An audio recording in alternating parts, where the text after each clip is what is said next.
దాని మీద బ్రహ్మాండంగా వారికి ట్రైనింగ్ ఇస్తున్నారు. అంత టిఆర్ఎస్ నాయకులు అదే మాట్లాడుతున్నారు. బ్రహ్మాండంగా జరుగుతున్నది. జరిగే స్థాయిలో ఉండదు. ప్రజలు సంతృప్తికరంగా మనంతా సంతృప్తికరంగా ఉండే స్థాయిలో వర్క్ లేదంటే నేను ఒప్పుకుంటాను. కాకపోతే ఏంటంటే జరుగుతూనే లేదంటే పొరపాటు అది. మనం యథార్థాలు మాట్లాడుకోవాలి. ఒకటి ఇది పొరపాటు. నదులను శుద్ధి చేసుకోవాల్సిన ఆవశ్యకత అందరికీ ఉన్నది. మూసీకి మీరు ఇలా పాపం తలా పిడికడని అందరి బాధ్యత ఉన్నది. దాంట్లో మూసీ యొక్క పొల్యూట్ కావడం లోపల అందరి యొక్క పాత్ర ఉన్నది. దాన్ని శుద్ధి చేసుకోవడం కూడా అందరం కలిపి చేసుకుందాం. అందరం దానికి సహకార దిశగా మీరు ఏ విధమైనటువంటి సహకారం అందిస్తారు, ఏ విధమైన సలహాలు సూచనలు ఇస్తారని దాని ముందుకు వస్తే బాగుంటుంది. ఉత్తమ్ కుమార్ రెడ్డి గారు మాట్లాడింది కూడా అదే దేశంలో. ఎందుకంటే కాంగ్రెస్ పార్టీలో మాకు వేరే ప్రతిపక్షం అవసరం లేదు. మా పార్టీలో ఉన్నటువంటి నాయకులు ప్రతిపక్షం స్వపక్షం అన్ని పాత్రలు పోషించి ప్రజాస్వామ్యబద్ధంగా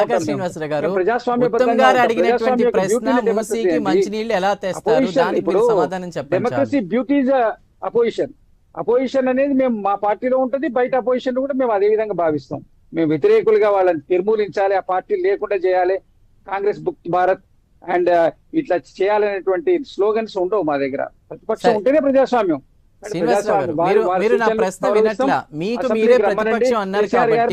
వచ్చి మూసీ మీద నాయకుడు. ఒక్క నిమిషం, ఒక్క ప్రశ్న. ఇప్పుడు మీకు మీరే ప్రతిపక్షం అన్నారు కాబట్టి ఉత్తమ్ గారు అడిగినట్లు మూసీకి మంచినీళ్ళు ఎలా తెస్తారు, మల్ల యాదవ్ గారు అడిగినట్టు అంటే మంచి చేయాలనుకోవడం పర్లేదు, అంటే మంచిదే, ప్రక్షాళన ఓకే, బట్ సాధ్యాసాధ్యాలు కూడా చూసుకుని ముందుకు వెళ్ళాలి కదా, ప్రజల్ని ఊరికే అలా నమ్మించే ప్రయత్నం చేయకూడదు కదా అనేటువంటిది వారి ప్రశ్న. ఫైనల్ గా మీ కన్క్లూజన్ ఏంటి? వాళ్ళు ఇవాళ ఉత్తమ్ కుమార్ రెడ్డి గారు అడిగింది కూడా ప్రజాస్వామ్యబద్ధంగా. ఇప్పుడు మీరు ఏదైతే మీడియాలో వచ్చిన వార్తలు ఇవి నిజమే అయితే ఐ డోంట్ నో, ఇప్పుడు పేపర్లో వచ్చింది, మీడియాలో వచ్చింది, నేను అథెంటిక్ గా చెప్పడానికి లేదు, ఎందుకంటే నేను కన్ఫర్మేషన్ లేదు కాబట్టి. వాడు ఒకవేళ అడిగి ఉంటే మాత్రం 100% కరెక్ట్. ఎందుకంటే దాన్ని మనం గ్రౌండింగ్ చేయడంలో మనం ఎంతవరకు సక్సెస్ అవుతాం కాదు అనేది చర్చించడమే కదా. కేబినెట్ లో పెట్టి ఒక అంశాన్ని చర్చించడం అంటే దాని యొక్క రియలిస్టిక్ పొజిషన్ ఏంది, మనం చేయాల్సిన విధి విధానాలు ఏందో చర్చించడమే కదా. అంటే మీకు పారదర్శకంగా పని జరగడం కోసమే కదా జరుగుతుంది. కాబట్టి జరిగినటువంటి చర్చ ప్రశంసనీయమైంది. ఇది విమర్శించేటువంటిది, ప్రతిపక్షాలకు అశ్రమించేది కాదు. ప్రజలందరూ హర్షించదగ్గది, ప్రశంసనీయమైనటువంటి చర్చ ఇది. కాబట్టి ఈ చర్చలో తప్పు లేదు. ఉన్నటువంటి మన సోర్సెస్ ఏంటి, మనకు ఇబ్బంది ఏంటి, మనం ఇంకేమైనా సమకూర్చుకోవాల్సిన అవసరం ఉన్నదా, ఇంకేమైనా చేయాల్సిన అవసరం ఉన్నదా, చర్చ జరిగింది. దాంట్లో తప్పే ఉన్నది. దీన్ని మనం తప్పుగా భావించాల్సిన ఆవశ్యకత అయితే లేదు నాకున్నటువంటి పరిజ్ఞానం మేరకు. రైట్, మీ కన్క్లూజన్ ఏంటి మల్ల యాదవ్ గారు? ఫైనల్ గా మీ వర్డ్స్.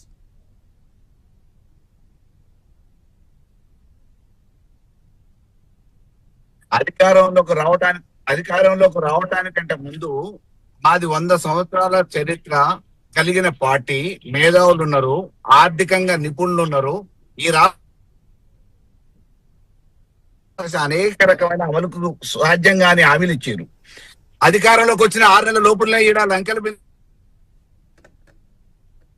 ఉంది, ఇబ్బందులలో ఉంది తెలంగాణ అని చెప్పి చేతులు ఎత్తేసి ఇంతవరకు ఇచ్చిన ఏ హామీ నెరవేర్చలే. పరిస్థితి కూడా అదే. ఇప్పుడు నేను ఇది చేద్దామని అనుకున్నా కానీ పరిస్థితులు అనుకూలించట్లేదు అని చెప్పి చేతులు ఎత్తేయబోతున్నాడు. దానికి ఉన్న సాధ్యాసాధ్యాలు ఉత్తమ్ కుమార్ రెడ్డి అడిగిన అన్ని ప్రశ్నలు కరెక్టే. ఉత్తమ్ కుమార్ రెడ్డి సాధ్యుడికే సమాధానం చెప్పలేకపోయాడు, 4 ప్రజానికానికి ఇంటికి సమాధానం చెప్పగలుగుతాడు. రైట్, కాబట్టి ఇది సాధ్యం కాదు, కేవలం జేబులు నింపుకోవడానికి చేస్తున్న ప్రక్రియ. రైట్, థ్యాంక్ యూ అండి ఇద్దరికి. మూసీ ప్రాజెక్ట్ అవ్వాలని కోరుకోండి మల్లన్న. ఎందుకు మీరు మూసీ మన ప్రక్షాళన prime line special debate. Musi ప్రక్షాళనపై తెలంగాణ కేబినెట్ లో వాడి వేడి చర్చ జరిగిందా? సీఎం రేవంత్ రెడ్డికి మంత్రి ఉత్తమ్ వేసినటువంటి ప్రశ్నలు ఏంటి? మంత్రి ఉత్తమ్ ప్రశ్నలు ప్రతిపక్ష నేతలా ఉన్నాయంటూ కూడా ఒక విమర్శలు అవి వస్తున్న నేపథ్యంలో ప్రతిపక్షాల మాట్లాడితే ఎలాగన్నా అంటూ కూడా ఒక మంత్రి మాట్లాడినటువంటి పరిస్థితి. ఉత్తమ్ కుమార్ రెడ్డికి కౌంటర్ ఇచ్చారు. అంటే మూసీ ప్రక్షాళనపై క్యాబినెట్లోనే ఏకాభిప్రాయం లేదా, లేక మంత్రివర్గంలోనే మూసీ ప్రక్షాళనపై క్లారిటీ లేదా? ఉత్తమ్ ప్రశ్నించినట్టు మూసీకి మంచినీళ్ళు ఎక్కడి నుంచి వస్తాయి? 2.5 టీఎంసీలు ఎత్తిపోసేందుకు చేసే ఖర్చు ఎంత? మంత్రి ఉత్తమ్ ప్రశ్నలకు సీఎం రేవంత్ రెడ్డి ఇచ్చినటువంటి వివరణ ఏంటి? మూసీ ప్రక్షాళనపై ప్రభుత్వంలో విభేదాలకు ఏవైతే వస్తున్నాయని వింటున్నామో అవన్నీ కూడా విపక్షాలకు అస్త్రాలుగా పనిచేస్తున్నాయి. తాజాగా నిర్వహించిన తెలంగాణ కేబినెట్ సమావేశంలో మూసీపై జరిగినటువంటి చర్చ, వేసిన ప్రశ్నలు ప్రస్తుతం హాట్ టాపిక్గా మారినటువంటి పరిస్థితి. ఇక ఈ నేపథ్యంలో అనేక అనుమానాలకు కూడా ఈ ప్రశ్నలు తావిచ్చినట్టు అయింది. సో రైట్, ఇక ఇది ఇవాళ టాపిక్ మూసీ రగడ. దీనిపై మాట్లాడడానికి ఇవాళ డిబేట్లో మనకి జాయిన్ అవుతున్నారు శ్రీనివాసరావు గారు, వారు టీపీసీసీ జనరల్ సెక్రటరీ, అలానే బొల్లం మల్లయ్య యాదవ్ గారు, బీఆర్ఎస్ కోదాడ ఎక్స్ ఎమ్మెల్యే. ఇద్దరికి కూడా నమస్కారం అండి, వెల్కమ్ టు స్పెషల్ డిబేట్. ముందుగా శ్రీనివాసరావు గారు, మీకే నా ప్రశ్న. ఎందుకంటే మూసీకి సంబంధించి చూసుకుంటే జరిగినటువంటి క్యాబినెట్ భేటీలో ఉత్తరం ప్రశ్నలు ఏవైతే ఉన్నాయో దానికి సంబంధించి కూడా మూసీపై ఒక క్లారిటీ లేదా మంత్రివర్గంలోనే, ఎలా చూడాలి దీన్ని? నమస్తే అండి, మీకు మాతో పాటు ప్యానెల్లో ఉన్నటువంటి మల్లయ్య యాదవ్ గారికి, అదేవిధంగా ప్రైమ్ 9 వీక్షకులందరికీ కూడా నమస్కారం. క్యాబినెట్ అంటేనే చర్చించడానికి ఏర్పరచుకునేది. మంత్రివర్గంలో ఉన్నటువంటి సహచరులతోటి ముఖ్యమంత్రి గారు వారు చేయబోయే ఎజెండా గురించి, వారు చేయబోయేటువంటి కార్యక్రమాల గురించి చర్చించడం, ప్రభుత్వ యొక్క విధానాలు, వాటి మీద తీసుకోవాల్సినటువంటి నిర్ణయాల గురించి చర్చ జరుగుతుంది. దీంట్లో ప్రత్యేకంగా విభేదాలు అని ఏదైతే వార్తలు వచ్చి మనం చర్చ పెట్టుకుంటున్నామో, దాని విభేదం అనే దానికంటే ఒక ఇష్యూ మీద, ఒక సమస్య మీద జరుగుతున్నటువంటి తర్కంగా మనం భావించాలి. అంతే తప్ప అది మరి అప్రాపరియేట్ గా ఏ విధంగా న్యూస్ బయటకు వచ్చింది, ఈ విధంగా మాట్లాడింది అనేది ఎట్లొచ్చింది అన్నది నాకు సరిగా తెలియదు. మీరు అడుగుతున్నారు కాబట్టి. అయితే క్యాబినెట్ లో సీనియర్ మంత్రులు ఉన్నారు. ఎందుకంటే ఉత్తమ్ కుమార్ రెడ్డి గారు ఇంతకుముందు కూడా మంత్రివర్యులుగా ఉన్నారు, 7 సంవత్సరాల కాలం పిసిసి అధ్యక్షులుగా ఉన్నారు. అదేవిధంగా 5-6 సార్లు ఎమ్మెల్యేగా, ఎంపీగా పనిచేసినటువంటి అనుభవం కలిగినటువంటి వ్యక్తి కాబట్టి ప్రాక్టికాలిటీకి ప్రాజెక్టు ఏ విధంగా వైబుల్ ఉంటుంది, ఉంటే ఏం చేయాలి, ఎట్లా చేయాలి అనే దాని మీద డీప్ గా డిస్కషన్ జరిగి ఉంటుంది. డీప్ డిస్కషన్ ను అది విభేదం కింద తీసుకోవాల్సిన అవసరం లేదు. ఏ విషయం మీద కూడా కూలంకషంగా లోతుగా చర్చించడం అనేది ప్రజాస్వామ్యానికి, ప్రజలకు చాలా అవసరం. కాబట్టి దాన్ని ఒక తీవ్రమైనటువంటి లోతుగా చేసిన చర్చగానే భావించాలి. అంతే తప్ప దాంట్లో ఏదో అరిగిపోయింది, దీంట్లో ఏదో ఇది ఉన్నది అనేది అయితే లేదు. అయితే ఇక్కడ ఒకటి శ్రీనివాసరావు గారు, చర్చలు జరగడం వేరు, బట్ ప్రశ్నలు వేశారు. ఆ ప్రశ్నలు కూడా కామన్ గా ఉంటే ఓకే, బట్ ప్రతిపక్షం లాగా ఉన్నాయి క్వశ్చన్స్ అనేవి. ఇలా ఉంటే ఎలా అన్నా అని ఒక మంత్రి కూడా ప్రశ్నిస్తున్నారు. దానికి మీ సమాధానం ఏంటి? అంటే నేను మరి న్యూస్ ఛానల్స్ అయితే అక్కడ ఇన్ కెమెరా జరిగినటువంటి మీటింగ్ అది. దాంట్లో న్యూస్ ఛానల్స్ ఇంత పర్టికులర్ గా వాళ్ళు ఏం మాట్లాడుకుంటారు, వర్డ్ టు వర్డ్ ఎట్లా బయటికి చెప్తున్నారు, I don't know how you are getting this message. ఈ క్యాబినెట్ కదండి, కాకపోతే ఈ క్యాబినెట్ అయినా కూడా ఇన్ కెమెరానే కదా. ఇదేమి అందరికి ఓపెన్ కెమెరా జరిగేటువంటి డిబేట్ కాదు కదా. క్యాబినెట్ మీటింగ్ అంటేనే దానికి ఒక ఓపెన్ గా జరుగుతుంది. మరి దాంట్లో ఈ అన్ని వివరాలు ఏ విధంగా వచ్చినాయి, ఎట్లా బయటకు వచ్చి దీని మీద చర్చ పెడుతున్నది నాకు తెలియదు. కాకపోతే ఏంటంటే ఉత్తమ్ కుమార్ రెడ్డి గారి కావచ్చు, పట్టి గారే కావచ్చు, శ్రీహర్ బాబు గారే కావచ్చు, వెంకటరెడ్డి గారే కావచ్చు, అనేక మంది, దామోదర రాయనరసింహ గారు, అనేక మంది సీనియర్ మంత్రివర్యులు ఉన్నారు దీంట్లో. కాబట్టి ప్రతి అంశాన్ని వాళ్ళు కూలంకషంగా అడుగుతారు, లోతుగా చర్చిస్తారు. ఎందుకంటే ఒక ముఖ్యమంత్రి అనేది ఉమ్మడి బాధ్యత.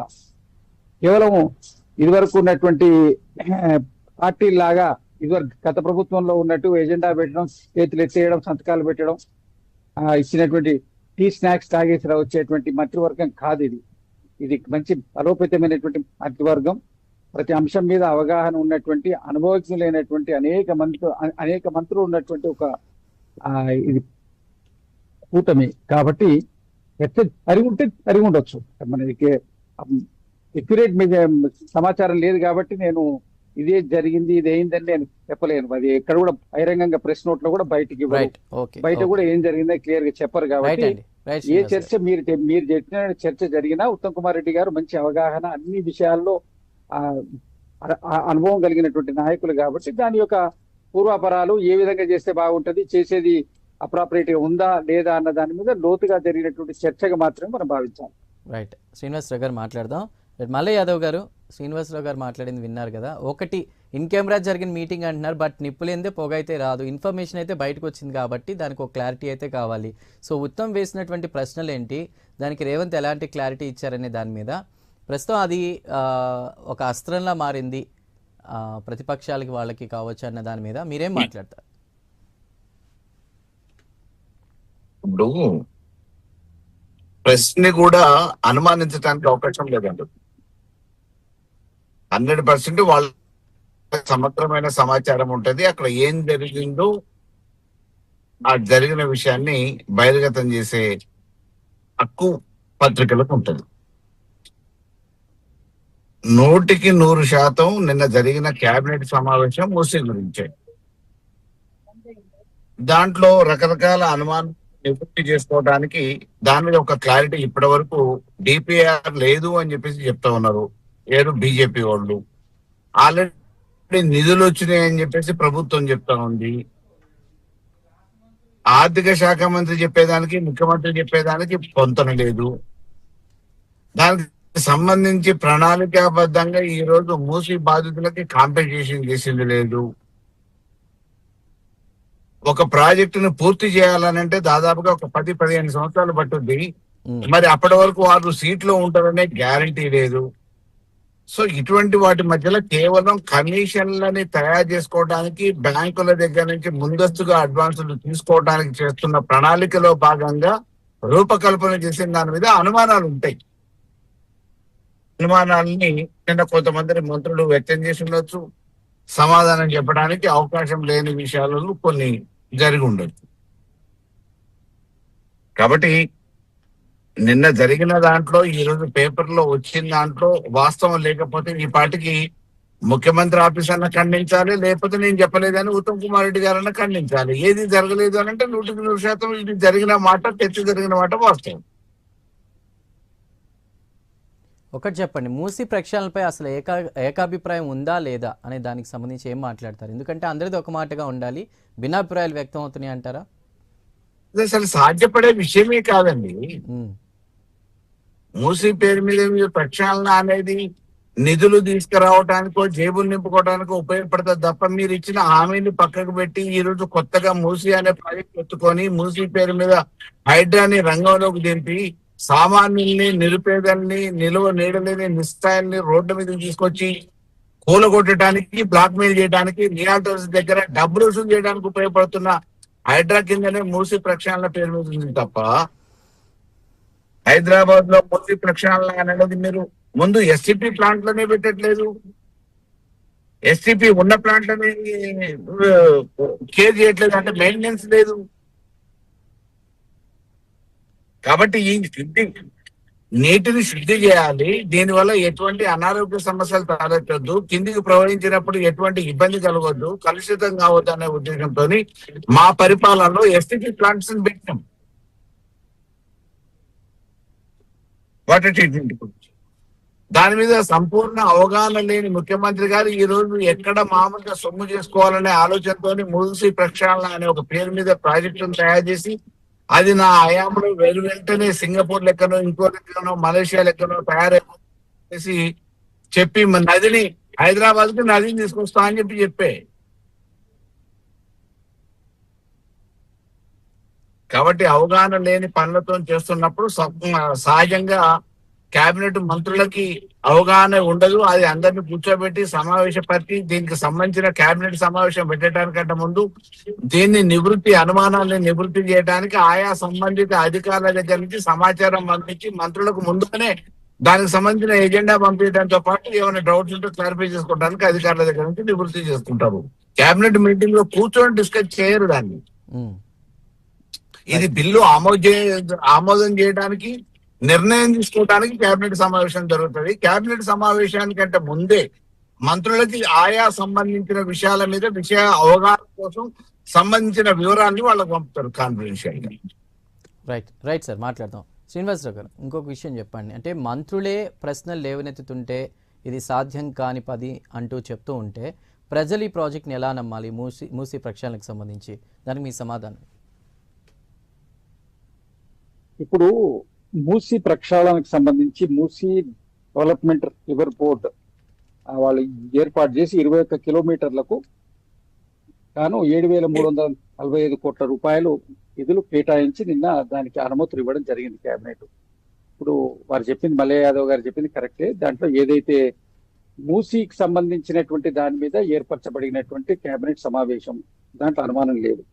అయితే కొన్ని వార్తాపత్రికల లోపల, కొన్ని మీడియాల లోపల వచ్చిన కథనాల ప్రకారం దాంట్లో హాట్ డిస్కషన్ జరిగింది డీప్ గా. దాంట్లో ఉత్తమ్ కుమార్ రెడ్డి గారు దీని మీద అనేక అంశాల మీద లేవనెత్తిందని చెప్పేసి అనేక వార్తాపత్రికల్లో కూడా వచ్చింది. నేను కూడా చూసిన, ఇప్పుడు కూడా మళ్ళీ ఒకసారి రివ్యూ చూసుకునే ఉందని వాస్తవం. అయితే సరే, ఇన్ కెమెరా అదే జరిగిన అన్నాను సార్, మీటింగ్ నిప్పులేందే అంత జరిగిన పొగరాదని ఎగ్జాక్ట్ డిస్కషన్ బయటికి ఎట్లా వచ్చింది అనే దాని గురించి జర్నలిస్టులకు ఆ హక్కు ఉన్నది, వాళ్ళు తెచ్చుకునేటువంటి అది ఉంటుంది, వాడిని ప్రశ్నించేటువంటి అది కూడా లేదు. వాళ్ళ అప్పుడు వారితో అయితే ఇప్పటి వరకు ఖండించేవాళ్ళు, నేను అంతవరకు యాక్సెప్ట్ చేస్తున్నా.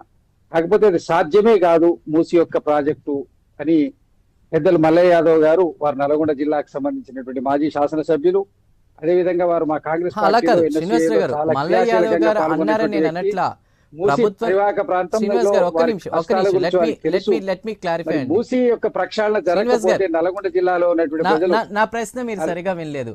సొంత పార్టీలో ఉన్నటువంటి మంత్రులే ఈ విధంగా ప్రశ్నలు అది ఎలా సాధ్యం అన్నట్టుగా కూడా ఆ ప్రశ్నలు ఉన్నాయి. దానికి మీ సమాధానం ఏంటి?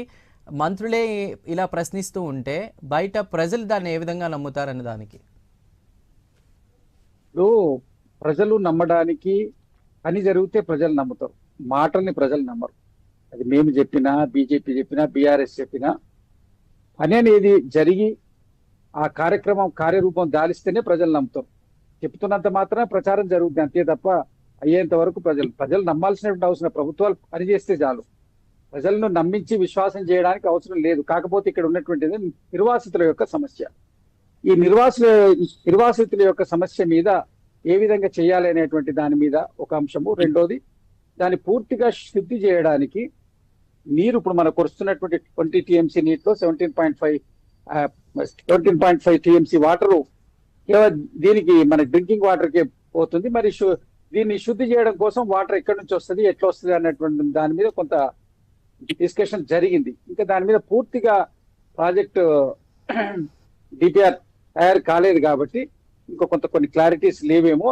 దానికోసం వాళ్ళు డీప్ గా సీనియర్ మంత్రి అయిన ఉత్తమ్ కుమార్ రెడ్డి గారు దాని మీద ప్రశ్నించడం సరి ఉంటది. అయితే ఇక్కడ చాలా మంది ఏమంటారంటే, మీరు ప్రతిపక్షం లాగా ప్రశ్నిస్తే ఎట్లా అంటే, మరి కేబినెట్ లో ఉన్నటువంటి దాంట్లో ఇది కాంగ్రెస్ పార్టీలో మొదటి నుంచి ఉన్న సంస్కృతి.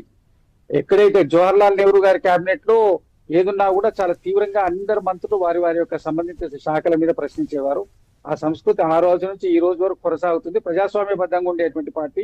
ఎందుకంటే అందరూ కూడా దీని మీద అవగాహన ఉన్నటువంటి వాళ్ళు ఉన్నప్పుడు ఖచ్చితంగా ప్రశ్నిస్తారు. దాని మీద కావలసినటువంటి సమాచారాన్ని తీసుకొని ప్రజలకు ఉపయోగకరంగా ఉండే విధంగా ప్రయత్నం చేస్తారు. అయితే మల్లయ్య యాదవ్ గారు మాట్లాడుతూ ఇది సాధ్యం కాదు అన్నారు. మీరు పాజిటివ్ మైండ్ సెట్ తోటి ఉండి మూసి బాగా కావాలని కోరుకోండి మల్లయ్య యాదవ్ గారు. మనమంతా నల్గొండ జిల్లా వాస్తవ్యులం. నల్గొండ జిల్లా మూసి యొక్క పరివాహక ప్రాంతంలో ఉంది. అనేక ఇబ్బందులు పడుతున్నాం. పశువులు, మనుషులు, పొలాలు, సాగునీరు మనకున్న సాగునీరు దీనివల్ల వచ్చినా కూడా అనేకమైనటువంటి ఇబ్బందులను ఎదుర్కొంటున్నాం. కనీసం ఆడపిల్లను అక్కడికి ఇవ్వడానికి కూడా ఇష్టపడనటువంటి పరిస్థితుల్లో మన ప్రాంతాలన్నీ కూరుకుపోయి ఉన్నాయి. మూసి ప్రక్షాళన జరగకపోతే మన నల్గొండ జిల్లా ప్రాంతం అంతా కూడా ఎడారిలాగా మార్చేటువంటి ప్రయత్నం వస్తుంది. కాబట్టి మూసి ప్రక్షాళన ఏ విధంగా చేయాలి, దాన్ని ఏ విధంగా ముందుకు పోతుందని దాని మీద నిర్మాణాత్మకమైన ప్రతిపక్షంగా మీరు సలహాలు సూచనలు ఇవ్వండి. కానీ జరగకూడదు. అది జరిగితే ఏదో కాంగ్రెస్ పార్టీకి మంచి పేరు వస్తుంది, కాంగ్రెస్ పార్టీకి మళ్ళీ అధికారంలోకి వచ్చే అవకాశం వస్తారన్న కోణంలో చూడకండి. అధికారం ఉన్నప్పుడు పనులు సవ్యంగా జరగాలి, ప్రజల యొక్క శ్రేయస్సు కోసం ఆలోచించండి అని నా అభిప్రాయం. అంటే ఒకటే అండి, ఒక ప్రక్షాళన జరిగితే మంచిదే, బట్ ప్రాజెక్ట్ ఖర్చు ఎంత, మంచినీళ్ళు ఎలా వస్తాయి అనేటువంటి కొన్ని క్వశ్చన్స్ ఉన్నాయి. ఉత్తమ్ గారు అడిగినటువంటి ప్రశ్న కూడా ఉంది. సో దీనికి సంబంధించి ఒక శ్వేతపత్రం అయితే విడుదల చేయాల్సిన అవసరం అయితే ఉంది కదా ప్రజలకి. సో అంటే ఇప్పటి వరకు వేలల్లో కంప్లైంట్లు వచ్చిన హైడ్రాకి, 100లో మాత్రం కూడా పరిష్కారం కాలేదనేటువంటి వార్త కూడా ప్రజల్లో డిస్కషన్ జరుగుతుంది. దానికి ఏం చెప్తారు మీరు? ఇప్పుడు డిపిఆర్ పూర్తిగా దానికి స్టడీ కాలేదు. కేవలం ఫస్ట్ ఫేజ్ 21 కిలోమీటర్ గాను 7,400 కోట్లు సంథింగ్ అమౌంట్ దీన్ని చేసి ఇప్పుడు ముందుకు పోతున్నారు. దీనికి కూడా డీటెయిల్డ్ డిపిఆర్ బయటికి రాలేదు. కేబినెట్ ఆమోదం పొందింది. తర్వాత డిపిఆర్ ప్రపోజల్ అవుతే వస్తుంది. ఆ తర్వాత కావలసినటువంటి మిగిలిన అనుమతులు, అనేకమైనటువంటి క్లియరెన్సెస్ చేసుకోవాల్సిన అవసరం ఉంటుంది. కాబట్టి ఈ పూర్తి స్థాయిలో లేనప్పుడు ఇది ఏ విధంగా జరుగుతుంది, ఎట్లా జరుగుతుంది అని అనుమానం పోవాల్సినటువంటి అవసరం లేదు. ఇది ఓన్లీ ఇప్పుడు దాన్ని ఏమంటారు, ప్రారంభం మాత్రమే. ఇంకా దీని పూర్తి స్థాయిలో ఇంకా రూపకల్పన జరగలేదు. అనుమతులు వచ్చినాయి కేంద్రం నుంచి, వచ్చినటువంటి దాన్ని స్టేట్ క్యాబినెట్ ఎండార్స్ చేసింది. స్టేట్ క్యాబినెట్ ఎండార్స్ చేసిన తర్వాత ఇంకా అనేకమైనటువంటి అంశాలు దీంట్లో ఉంటాయి. అవన్నీ క్లారిటీ వచ్చిన తర్వాతనే వర్క్ మొదలవుద్ది. ఇమీడియట్ గా స్పాట్ లేం వర్క్ మొదలు కాదు కదా, దానికి కొంత సమయం పడుతుంది. 2 నెలలు పట్టొచ్చు, 3 నెలలు పట్టొచ్చు. అంచేత మీరు ఇప్పుడు దీనికి ఇమీడియట్ గా ఇది ఏదో అయిపోద్ది అనేది లేదు. ఇప్పుడు హైడ్రా మీద మీరు అంటున్నటువంటి దాంట్లో వేలలో కంప్లైంట్లు వస్తే 100లో పరిష్కారాలు వచ్చినాయంటే, ఇప్పుడు హైడ్రా అనేది చేసింది ఎక్కడైతే కంప్లైంట్స్ నిజంగా జరిగితే జనరల్ కంప్లైంట్స్ మీద రిజల్ట్ వస్తుంది. అంతేగాని మీకు ఏదైతే తప్పులుండి వాళ్ళు ఒక ఎంక్రోచర్స్ ఏ ఉండి దాని మీద కంప్లైంట్స్ వస్తే దాని మీద వివరణలు ఏం రావు కదా. ఆ విధంగా ఉంటుంది. అందులో న్యాయస్థానాల్లో అనేక కేసులు పెండింగ్ ఉన్నాయి హైడ్రా మీద. హైడ్రా ఏమైనా పొరపాటు చేస్తే న్యాయస్థానం కూడా ఎప్పటికప్పుడు మందలిస్తూనే ఉన్నది. వాళ్ళు చట్టాన్ని అతిక్రమించి చేస్తే ఎప్పటికప్పుడు న్యాయస్థానం కూడా వాళ్ళను మందలిస్తూనే ఉన్నది. కాబట్టి దాన్ని మీరు హైడ్రాను కేవలం ఒక బూచిగా చూడొద్దండి. హైడ్రాను ఒక ప్రక్షాళన కోసం, అదేవిధంగా ఇప్పుడు డిజాస్టర్ మేనేజ్మెంట్ విపత్తు నివారణ దానికి చేసేటువంటి దాని కింద కూడా దాని సేవలు వాడుకునేట్టున్నారు. కాబట్టి దాన్ని ఏదో బూచిగా చూసేటువంటి అవసరం లేదు. దాంట్లో పొరపాటు ఉంటే ఎత్తి చూపొచ్చు, ప్రతిపక్షం ఎత్తి చూపొచ్చు, చట్టపరంగా దాని మీద చర్యలు ఉంటే వాళ్ళు ఎవరైనా కూడా దానికి ముందుకు పోవచ్చు. కాకపోతే ఎక్కడ కూడా ఇల్లీగల్ ఎంక్రోచ్మెంట్స్ ఉన్నాయి మాట అందరికి తెలిసిన మాట వాస్తవం. దాన్ని క్లియర్ చేయాల్సిన ఆవశ్యకత ఉన్నది. అందరు సహకరిస్తేనే పని అవుతుంది. మూసి ప్రక్షాళన చేసుకోవడం అందరి ఆవశ్యకత. హైదరాబాద్ విశ్వనగరంగా ఎదగడానికి అది మనకు తొలిమెట్టు అవుద్ది అనేది మా అభిప్రాయం. రైట్ అండి. మల్లయ్య యాదవ్ గారు మీరేం చెప్తారు? అంటే ప్రభుత్వంలోని సందేహాలు ఉంటే అమలు సాఫీ అనేది ఎలా జరుగుతుందన్న ప్రశ్నకి, అండ్ అలానే మీకు అదొక అస్త్రంగా ఉంది కాబట్టి ఏ విధంగా మీరు ముందుకెళ్తున్నారు? న్యాయస్థానంలో ఒక కోడ్ ఉందండి. నేరస్తుడు ఎంతమంది తప్పించుకున్నా పర్లేదు, అమాయకుడికి మాత్రం శిక్ష పడద్దు అని చెప్పి చెప్తారు. అదే రకంగా ఈ మూసీ ప్రక్షాళన అనే పేరు మీద ఎంత మంది ఇప్పుడు నిరసరాయలు వెళ్తుంటారు. రెండోది, ఈ వచ్చే హైదరాబాద్ రోజు రోజు పెరుగుతున్న జనాభాకు అనుగుణంగా పోతున్న ఇప్పుడు డ్రైనేజ్ వాటర్ ని ఎక్కడొక దగ్గరికి బయటకు పంపించడానికి కావాల్సిన ఈ కెనాల్ ని ఎప్పటికప్పుడు శుద్ధి చేయాల్సిన బాధ్యత ఉన్న ప్రభుత్వం గతంలో ఎప్పుడు పట్టించుకోలేదు. ఆ వాటర్ వల్ల దోమలు వస్తున్నాయి, ఇతరత్ర వాసనలు వస్తున్నాయి, అనారోగ్య సమస్యలు వస్తున్నాయి అని చెప్పేసి హైదరాబాద్ కి ఈ మూసి పొడుగున ఎక్కడికక్కడ ఈ వాటర్ శుద్ధి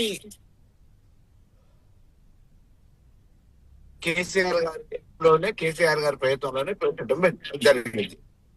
బట్ కనీసం ఇవాళ మెయింటెనెన్స్ చేయట్లే. కాంగ్రెస్ ప్రభుత్వం వచ్చిన తర్వాత మీరు ఏకంగా దాన్ని తీసి ప్రక్షాళన చేస్తా అనంటే ఎక్కడ సాధ్యం అవుతుంది? వాటర్ని ఎటు డైవర్ట్ చేస్తారు? ఉన్నదాన్ని శుద్ధి చేయడం తప్ప వేరు వేరు దేశాలలో కూడా మీరు ఇటువంటి వాటర్ చేసి గార్డెన్స్ కి వేరు వాటికి అందిస్తున్నారు. కానీ వీటిని ఒకటేసారి ఈ నీళ్లే రాకుండా చేయలేరు కదా. ఈ నీళ్లను ఎటు పంపిస్తారు అనేది కూడా అవసరం కదా. ఓకే ఈ పాయింట్ రేజ్ చేశారు కాబట్టి గతంలో ఉన్న బీఆర్ఎస్ ప్రభుత్వం అయినా ఇప్పుడున్న కాంగ్రెస్ అయినా రేపు ఫ్యూచర్లో వచ్చే ఎవరైనా సరే ఒక ప్లేస్, ఒక సిటీ అనేది కన్స్ట్రక్షన్ వైజ్ చూసుకున్నా కూడా నిర్మాణానికి సంబంధించి ఇతర దేశాలను పోల్చుకున్నప్పుడు కొంతమంది నిపుణులు మాట్లాడారు. ఇన్ఫ్రాస్ట్రక్చర్ అనేది డెవలప్ చేసిన తర్వాత పైన మనం డెవలప్మెంట్ ఆస్పెక్ట్లో అన్ని నిర్మాణాలు చేపడితే వర్షాలు వచ్చినప్పుడు ఎలాంటి ప్రాబ్లం ఉండదు. లేదా వర్షాలు వచ్చినప్పుడు మనం ఇక్కడ సిచ్యువేషన్స్ చూస్తూ ఉన్నాం, ముఖ్యంగా తెలంగాణ ప్రాంతంలో. సో ఆ దిశగా ఏమైనా ఆలోచనలు చేయాల్సిన అవసరం ఉందంటారా? ఈ డ్రైనేజ్ వ్యవస్థకు సంబంధించి కావచ్చు, వాటర్ ఎట్టుపోతుంది ఏంటన్న విషయానికి కావచ్చు, ఏ విధంగా ముందుకెళ్తే బాగుంటుంది? కొత్తగా నిర్మాణం అవుతున్న సిటీ అయితే మీరు ప్లాన్ కి చేయొచ్చండి. ఆల్రెడీ ఇది 400-500 సంవత్సరాల క్రితం నిర్మాణం అయినా కొంతమందికి ఒక 50 లక్షలకి 70 లక్షలకి సరిపోయే జనాభాకి సరిపోయే విధంగా నిజాములు నిర్మించిన నగరం ఇది. దాన్ని ఎప్పటికప్పుడు అవసరాలకు అనుగుణంగా పెంచుకుంటే వర్షం వస్తే పడవలు వేసుకొని పోయే పరిస్థితి వస్తుంది, కారు కొట్టుకుపోయే పరిస్థితి వస్తుంది. హైదరాబాద్ అతలాకుతలం చిన్నపాటి వర్షాలకు అవుతుంది. మొన్న ముఖ్యమంత్రి గారు నడి రోడ్డు మీద బావులు తవ్వించిన నీళ్లు పోవటానికి అని చెప్పి అన్నాడు. అది సాధ్యపడే విషయమే కాదు. బావులు ఎనించి తవ్విస్తారు? చిన్నపాటి వర్షాలు పడితే ఏమైతుంది హైదరాబాద్ మనం చూస్తున్నాం. అయితే మీరు కొత్తగా ఎక్కడైనా చెయ్యాలనుకుంటే కొత్త సిటీలో ఇటువంటి అన్ని కూడా నిర్మాణం చేయడానికి ప్లాంట్ గా ఆర్గనైజ్ చేసుకోవడానికి బాగుంటుంది. నిజాంపేట్ లాంటి ఏరియాలలో హైదరాబాద్ కాన్పూర్ నుండి అప్పుడు గ్రామ పంచాయతీ లేఅవుట్లు, గ్రామ పంచాయతీ రంగారెడ్డి జిల్లాలో గ్రామ పంచాయతీ లేఅవుట్లు అని చెప్పి హైదరాబాద్ కు అనువుగా దగ్గరగా ఉందని రియల్ ఎస్టేట్ సామ్రాట్లు అందరూ పోయి వాళ్ళకి విస్తరిస్తే 15-20 ఫీట్లతో రోడ్లు తీస్తే ర్యాంప్ ఆ అపార్ట్మెంట్లు అవన్నీ మునిగిపోయే పరిస్థితి చిన్నపాటి వర్షాలకి. అది ఏ ప్రభుత్వం వచ్చినప్పుడు ఏం చేస్తుంది? కాబట్టి మీకు నిర్మాణ రంగాన్ని ఒక ప్లాన్ గా చేసినప్పుడు ఇవన్నీ సాధ్యాసాధ్యాలు ఉంటాయి. మీకు నగరం నడిబొడ్డున ఇరుకిరుకు సందు రోడ్లల్లా ఇప్పుడు ఆ డ్రైనేజీ వ్యవస్థ పొంగి పొర్లుతా ఉంటే, ఎంతో మంది కొట్టుకుపోయి వస్తూ ఉంటే వాటి గురించి పట్టించుకునే నాదుడు లేడు. మున్సిపల్ అధికారులు చేతులు చేసి గమ్మున ఉంటున్నారు. అక్కడక్కడ వరద ప్రవాహంలో ఉన్నప్పుడు చిన్నపిల్లలు పోయి ఆ మురికి కాలువలలో బట్టి చచ్చిపోయి శవాలు బయటకు వెళ్ళిన సందర్భాలు మనం హైదరాబాద్. కాబట్టి సాధ్యాసాధ్యాల గురించి ఆలోచించాలి. ఆకాశంలో వేరిస్తామని అంటే మ్యాప్లు ఎన్నైనా పెట్టుకోవచ్చు టేబుల్ మీద, కానీ సాధ్యాసాధ్యాలు